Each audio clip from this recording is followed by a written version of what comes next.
Okay, welcome to the weekly office learning. We are this week in London, and thank God we have a lot of opportunities to learn here with different people, and I will get those opportunities, but today I have the merit to learn Hilchos Chanukah, and also, which is a Kitzur Shulchan Aruch, and also go ahead with Likutei Moharan. Please God. So we're going to start with the previous halacha where we got to, and it's connected into the idea of elevating all the different kalim, all the different kinds of shemans and candles, elevate everything back to Hashem. It's funny, the sounds behind me. We can talk a bit louder, I suppose. In Madlik Ner Shocheres. So this is where we are in the Kitzur Shulchan Aruch 481 in the English edition. It's Simon 139 halacha 5, and we're going to go as much as we can, and we'll try to do today and also next week in London. Ki madlik ner shacheres. If one lights in an earthenware lamp, bekeven shahadlik bo laila achas. If one lights in an earthenware lamp, it's lit in it for one night, nasa yashan, it becomes an old lamp. And it may not be used to light in a second night. Shem demois. So this is the kind of old school lamps which used to get disgusting after one lighting. It says underneath, if one pottery has been glazed, it may be used many times. Likewise, a lamp of glass or porcelain may be used as well, which is what I do. And that's one of the beautiful things of the mitzvah, that you can just keep reusing the same glass candle holder or oil holder again and again throughout the Chag. So I've got 8 or 9 actually, because we have the shemesh. I have 9 of those glasses built for my menorah that I inherited from my grandmother. So it's very precious to me to use it every year. And thank God I just reuse the cups. Mishum de Ma'as, but it's not Ma'as like the earthenware, because the earthenware is without glaze. But once it's glazed, also doesn't become Ma'as. Therefore, one should use a nice menorah made from metals. What's what I'm saying, I inherited from silver. One who has the means, and that's what it says here, that if you have the ability, you should purchase a menorah as beautification of the mitzvah. I do have a few menorahs. They're cheap silver, like fake silver or silver coating or whatever it is. And then I have, I think, one other that I got as a present from a while back, and also, my grandmother's. But back in the day, obviously, these were more rare because of the poverty that people went through in Europe and etc. But now, Baruch Hashem, thank God, we can get good menorahs, so we should. Minag Pashat Medina Seinu, the rice because when I contra Kamahajin Minamahajin, to light menorah in the manner of those who fervently pursue the mitzvahs. Yeah, it sounds like old school language. I would say that Mahajin Minamahajin would be like people who have a tremendous love and relationship with the mitzvahs. Like the Rambam's lashon is mitzvahs chavivusly, becomes very dear. I was just listening to a story of Shlomo Kalibach, and he was saying that about one of the reasons why he doesn't talk about intimacy or sex so much is because it's something that should remain unspoken or hidden, something so Kodesh and holy, which is a similar thing with my Rebbe as well. Similar, only refers to it as something holy. But nevertheless, I have to do a course in it, and I do end up speaking about it. But the Nakuda is that what he touched on with the intimacy and the inyan of loving mitzvahs is, Shlomo Kalibach said, the idea that with a sefer, when you close the sefer, you kiss it because you want to come back to it. You never really want to leave it, just like a good friend. Like I'm experiencing in London right now, seeing a lot of family and friends. It's the kind of conversations you don't want to end. You just want to keep going. Like last night, I was with some of my oldest friends, and we were the last people to sort of be almost thrown out of the restaurant because we were just connecting. There wasn't even, like, by that point, any beer or food or anything around us. We were just, the talking itself was the tannig, was the pleasure. And that's the kind of friendships you want, people that you love and that you don't want to leave. And all the more so, obviously, with a soulmate, that, being away from my wife is difficult in that sense.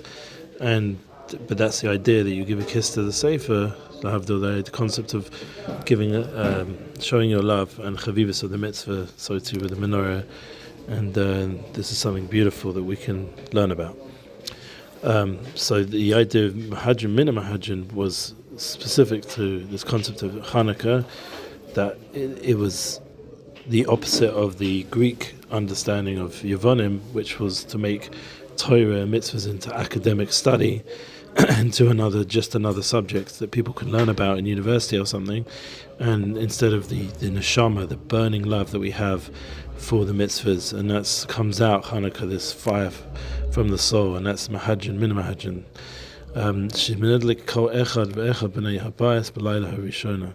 So it says in the halacha that every single person should light their own candle on the first night. So that's the concept, that's the Mahajin, Min Mahajin. Mahajin is just, we'll see, there's one person lighting for everybody, and here every person lights in the house. And even though, and the Mahajin, Min Mahajin is that then they add on every night another candle, each of those people. So it's most of a holech that gets lighter and lighter. We're going to see this in a minute. So the Gemara in Shabbos, Daf Chaf Aleph, Amud Beis, the Gemaras of Chanukah, outline 3 levels of observing the mitzvah of Chanukah lights. The minimum requirement is met by one person in the house lighting one candle each night. The next level is referred to as Mahajin. Those who pursue the mitzvahs entails each member of the household lighting one candle each night. So that's only Mahajin. Mahajin, Min Mahajin, those who love the mitzvahs light one candle the first night and add one each subsequent night. According to Ashkenazic custom, this is done by each member of the household. I think the Sfardim it's not. It's only the father of the house, but nevertheless, that's a machlokas between Rashi and Tosas, I think. And I think, if I remember right, that on the Rambam as well, and I think and Tosas, and I think usually Sfardim who go like the Rambam go like Tosfos, and we go like the Rambam. It's like a switcheroo, which is one of the unifying aspects of Hanukkah, that there's a lot of trading in customs, and we end up doing what other custom would usually be the psak of a different path. We do their path, and then they do our path, and everyone's sort of serving Hashem with light together. And that's a nice concept with this Mahajim and Mahajin, how the Ashkenazim ended up most of a holech, adding on a candle every night with everyone in the house doing that. And once again, I mean, my wife doesn't like, she's YITZCHAK Gufa, we'll learn about that. She's, every woman of soulmate is like their husband in their body, in their sense. And so then me doing the mitzvah is like her doing the mitzvah, so I'm Yotzi her. And my oldest daughter doesn't usually like, but my youngest daughter does like. Nerechad. This procedure is as follows, and for sure the boys. This is followed, they light. This is follows, each and every member of the household lights one candle first night, which near Shtei Neiros. The second night, 2 candles, which I already told you is my anniversary, so 2 souls became one, like 2 candles. Kain Mosifin, and then they adding 1 candle each night in this way. Ad Shebelal Shmini Madlik Shmone. Till the 8th night, when they each light 8 and candles. They must take care that each person set his candle in a separate place, so it should be clear how many candles each person is lighting. They should also not light in the same place to light candles throughout the year. So the whole thing is that the mitzvah should stand out. Should stand out for the miracles that happen, and it should stand out that it's done for the L'Kavod Chanukah, not L'Kavod and just lighting candles. The point is, Hashem wants us to make a big deal out of the mitzvahs we're doing. Okay, so let's try do one more halacha. Once again, there's a lot of noise here. But Hashem mitzvahs near Hanukkah. The optimal way to fill the mitzvah of Hanukkah lights, Hatzaddick mepesach chasomech l'b'shus haramim. It's to light the menorah in the entrance closer to the public thoroughfare. Shem, why? Pasuminisa. So as we know, many yeshivas, or I think also Dati and Mizrahi, I think they light, according to this, Shem Pasuminisa, because they want to advertise the miracles, so make sure it's outside. Kachai osin bezman ha-Mishnah Gemara. This indeed was the way it was done in the times of the Mishnah and the Talmud. Just to read underneath again, married women, underneath it says they don't light. Regarding unmarried, we're going to learn later on. During those times, it was common for several houses to open a courtyard, which is turned to open the street. Again, Rav. Yeah. Oh, thank you, Rav. Appreciate that. See the Rav. You can put it, no, the big hat if you want. That's fine. It means always the same. Yeah, Baruch Hashem, I dedicate for my son, Baruch YITZCHAK ben MASHA. He's in Lebanon, Mamish. Like, he's been in the whole war in Gaza. So I have him extra tefillahs. Speak for him for a long time. You speak to him? Sure. Okay. Very close, yeah. Well, you can't speak to him. Not now, no. Now his phone's taken away. But we're speaking in the Sham. So please have in mind this. Oh, mate.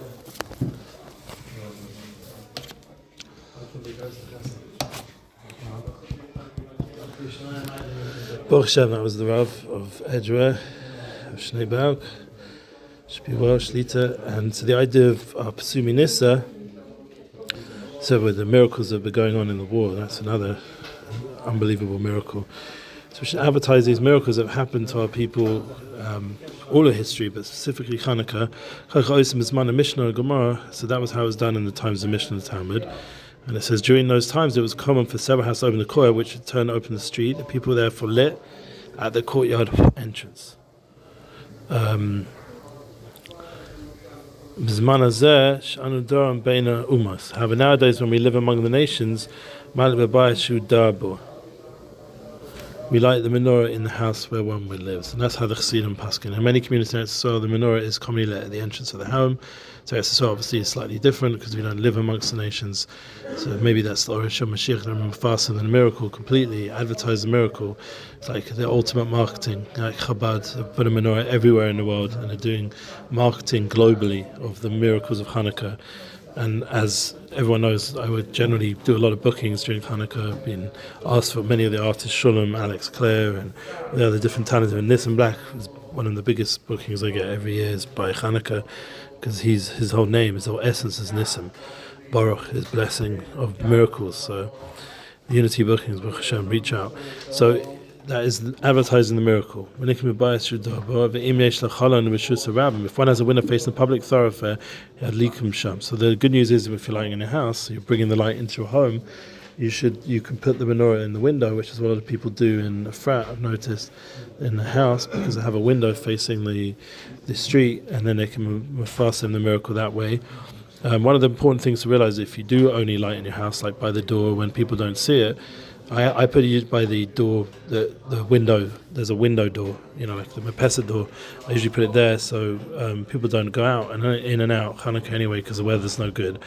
And we're able to advertise through that window the miracle. But the other point is the miracle is also being advertised in your own home, which is in itself a way of Mikayim, according to Shitas, that you can advertise the miracle to your own family. So it's important that they should see the menorah.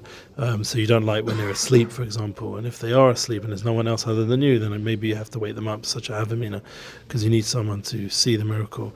But I mean, these are specific situations, and you can ask your rabbi. So you should light by the public thoroughfare, and it'll be visible to those outside. It says underneath, Siegeris Moshe and Orchaim. If one does not have such a window, he should light the doorway of his house. Small. When lighting menorah in the doorway, it's a mitzvah to place it within one tefach of the left side of the doorway. Say mezuzah, biyomin, v'ner Chanukah b'smul. So this is a famous concept that the menorah is on the left side, and it needs to be with one tefach from the doorway, and the other side is the mezuzah on the right side. So you have the right and the left, and you're standing in the middle with your tzitzis, which my Rebbe, when he comes out to light, he takes the tzitzis and gives it a kiss before lighting the menorah, because you're sovev with mitzvah, you're surrounded by mitzvahs. So you're lighting the menorah on the left, lighting up the left side, and the right is already the mezuzah, the shema, and then you have the tzitzis, and that's the koyach, Baruch Hashem, small. And the Hanukkah lights on the left. Nimsa shus misuvah b'mitzvah. That's it. It brings a lashon here. The result that one is surrounded by mitzvahs. V'yosef tov lanichim b'chalal pesach. It's preferable to place it inside the door itself, not beyond. Well, that's always a practical thing. You don't want anyone to knock it over. So as long as it's within a tefach. But if the door has no mezuzah, the menorah is placed on the right. That's according to Shulchan Aruch. And one more note. The menorah should be placed as close to the left side of the doorway as possible. If many people in the house are lighting, it would all light, but the door would not be apparent from the way the candles are situated, which night it is, but for each person to light in separate places. So generally that's what we do with the fire that I light the closest to the doorway, and then everyone else lights further along the thing. Like the menorah is pretty specific, so you can see that it's its own lighting for each person. And the menorahs are all different sizes in my house, so it's pretty clear what's going on. But the main point is, once again, to advertise the miracles, surround yourself with mitzvahs, and have that burning fire for the mitzvahs. So that's what will bring us now to Likutei Moharan, and we'll finish off with this because Baruch Hashem, a lot to do in London, and it's a busy day, as well as all the networking we're doing and everything else. So let's go. So halfway through now. So we're learning this beautiful Torah from Likutei Moharan, and it's Torah Chelik Aleph in Likutei Moharan, first book, and it's Torah Lamed Vav, which is very connected because there's Lamed Vav Neiritz. We've mentioned a few times the 36 candles of Hanukkah, because if you most of a holech, 1 candle plus 2 plus 3 plus 4, as you go to the 8th day, the 8 candles, that adds up to, the multiplies up to 36, the multiples of 1 plus 2 plus 3 plus 4. So you get 36 candles, Lamed Vav Neiris, and we're in Torah Lamed Vav in Likutei Moharan, and we're learning about the idea of Kedushas Bris. It's a very important concept in and we're learning, just make sure we're in the right sif. We're learning sif base, and we're going to carry on. During this day, maybe we'll get time to even start sif gimel. So here we are.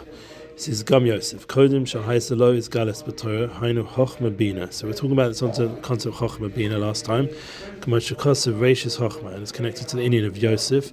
The beginning is wisdom, Chochma.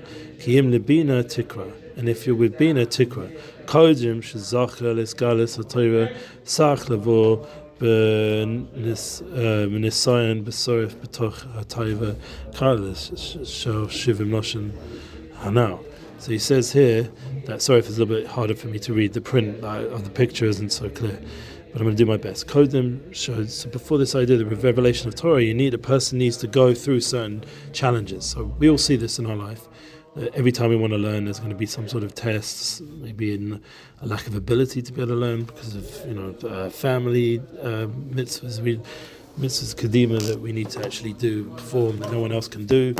And therefore we're pater from learning at that moment, but there's a lot of the time there's some just distractions. If we would calculate screen time based on what was screen time for Panasa and mitzvahs, or based on what was just entertainment, wasting your time, and some of the entertainment might be talis if that's how you need to relax, but when it's hours and hours every day, so then you don't really have a real excuse. And this is the idea that before you try to learn, there's going to be these distractions. Like I'm using a picture of Likutei Moharan on my phone. Thank God I'm not in Israel, so I'm getting messages like I usually would there. But sometimes using a phone to learn, it can also be a distraction. And the point is, there's an asoy and constantly a test of ourselves before we can really reveal this Torah in the full sense. But here he's saying even deeper, more panemius, that the Nasoyan is connected to this Taiva, that's connected to all the 70 languages of the nations. What is this Taiva? The Taiva we've been learning is the test in Kedushas Bris, and that's why we see it's tied up with the Hatzaddick of Yosef Hatzaddick. We mentioned the Lashon before, most of a holech, that's Mahadrim and Mahadrin, adding a candle every night. Most of a holech is the whole midah of Yosef. Yosef means to Yosef, to add, constantly adding and adding more and more light. So the Yosef Hatzaddick's whole Indian, like Tefillas Musaf is an extra tefillah. That's why his Tefillas Musaf on Shabbos, Rosh Chodesh and Yom Tov, is the tefillah from Yosef Hatzaddick. It can be most of an extra tefillah, adding an extra tefillah, adding extra light on Chanukah. And this is the idea right now of Yosef Hatzaddick being Mosif Kedusha to our Avoda and bringing all the 70 languages, which we know that he was a master of all the languages. And he himself was also called a Chochma. We know that Yosef Hatzaddick by Paro himself, not only because he knew all the 70 languages, but we're going to see Oyedei Ahmed ben Asayin, says Rabbi Nachman ben Feger Nachman ben Simcha, that by being able to stand in the test of the Yanaim, the eyes, ki Tikkun Shohira Znus Shabol Adam. He was able to fix up the pagam. I think that's a jump. Let's just go. Yeah, that was a jump. He was able to shiba klipas shekadma lepri. He was able to break the shell that surrounds the pri, the fruit. So the concept is that we mentioned puravu, this idea of bringing down souls.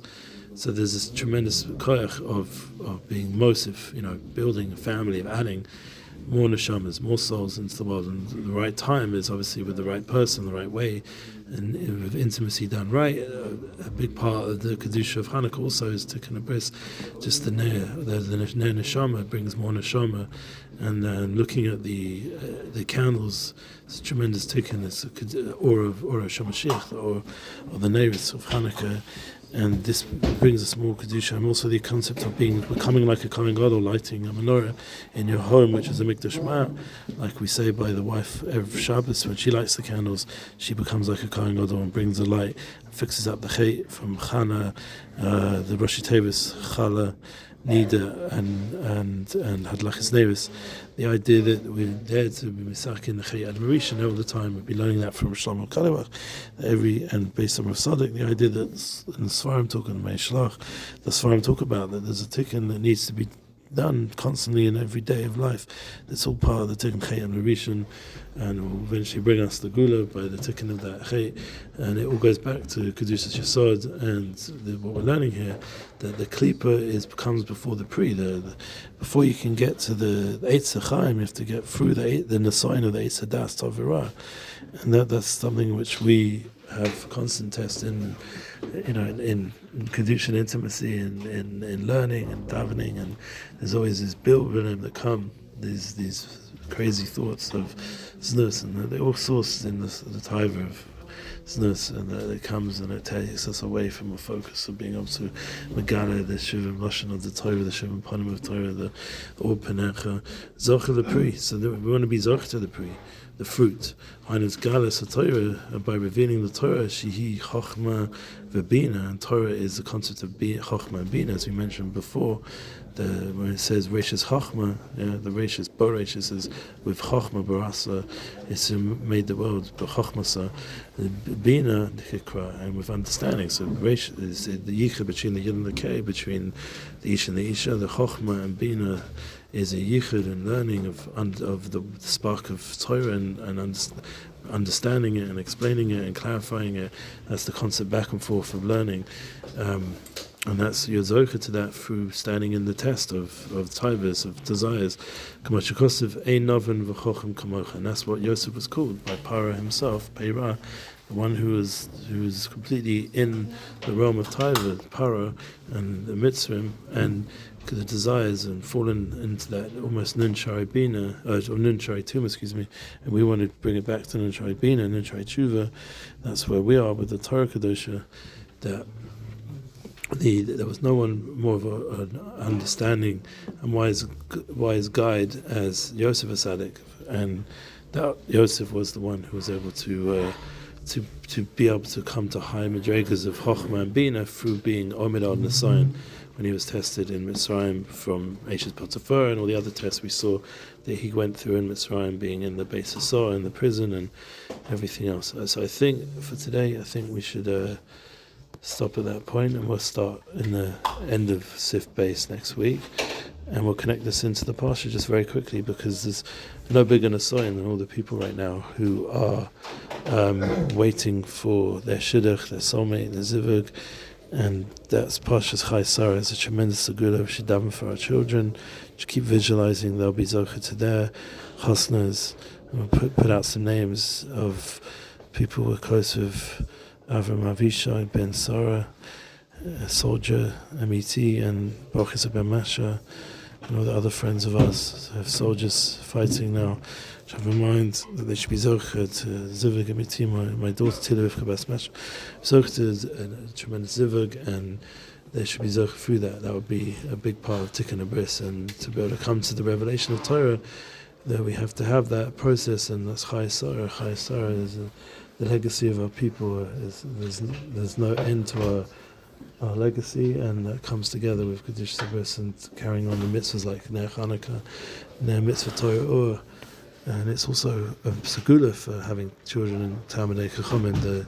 The mitzvah being careful with the mitzvahs of Chanukah is brought down, and in the Gemara, I think, in Shas, that by being and to be zoked to that light and that blessing of Zvugim. This is the Shabbos to daven more than ever in the mirror. Avram Yitzchak Yaakov, Sarah Rivka Baruch Leah, all the Avos and Imos that brought down holy neshamas of Klal Yisrael. We should zochem as Hashem to hemshech in our own families, and please God, everyone should have Shmei Eliyahu, and we'll be zochet to dance. Everybody simchas, everyone should be blessed with a beautiful Shabbos. I have this chus to be a double bar mitzvah the Shabbos, and also a bat mitzvah, Bina and Bas. Shabbos is a yichud between the Bina and the Bas. The Shoma Shabbos and Bina and Bas. This yichud of the Bas Kol and the Bain, the learning, the Talmud Chachomim, and this is our avoda to bring together families and make yichudim, unifications, and be zocheh to Mashiach Hakohen b'mhev.